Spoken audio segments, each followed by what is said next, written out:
To start with, I'm 17 Twamen, my parents' only bio kid.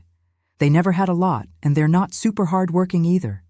They get fired form jobs a lot because they call out a few times a month. We were homeless before. My parents even got evicted for not paying rent in the past. My mom's family enablers of them. My dad's parents live in another state and are no contact with my parents. But we talk, and they send me money every month to help me get by. This is relevant later. When I was 10, my parents took in mom's sister's kids and her boyfriend's kids. That's 2 bio cousins and 2 not cousins. It was all done privately, so there wasn't really a social worker involved. Just lawyers, and my mom's parents paid for that. It was meant to be a short-term thing, but they're still here. When I was 12, my dad agreed to take in his friend's 2 kids.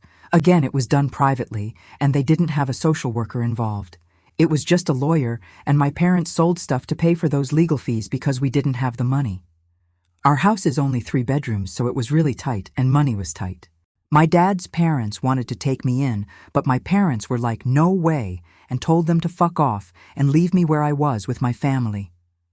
My grandparents looked into fighting for custody, but the lawyers they talked to said that was not going to happen. So they started sending me money secretly. It was a little then, and it increased in the last year. When I was 14, my parents took in another kid who's the kid of someone mom used to know, or maybe it was someone her sister knew. IDK. I gave up trying to follow, but that was another kid added to the mix. My parents don't get child support. They don't get help from any of the actual parents, and my parents still treat their jobs like optional chores when they don't want to go. My dad was fired 4 months ago, and he only found a new job a week ago. I get money every month from my grandparents to cover stuff I might need for school or just to stay sane. It also covers better food than my parents can provide. What I mean by that is, I can buy school lunch and get a hot dinner somewhere instead of sandwiches most days for lunch and dinner. I work part-time too.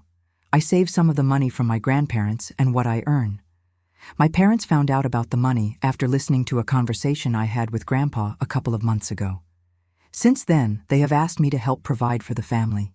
They say I have mod siblings who would love to get extra stuff and how they would love for us all to be more secure. I got so mad I told my parents to fuck off and provide for the kids they took in themselves because that was their choice, not mine, and I'm not picking up their slack. My parents acted surprised that I would feel that way. They said they thought I loved my siblings. I wanted to ask if they were insane, but figured they'd think I was the insane one. They really try the guilt trips with me because I'm not helping, including using the whole "the kids are innocent" shit. And the kids being innocent is why I feel a little bad. I just don't want to be responsible for them. They should be with people who can afford them emo, but there's nothing I can do about it. CPS was called when me and some of the kids showed up to school looking rough and like we didn't eat enough, and my parents lied about the kids being there all the time, and I wasn't believed when I told the truth.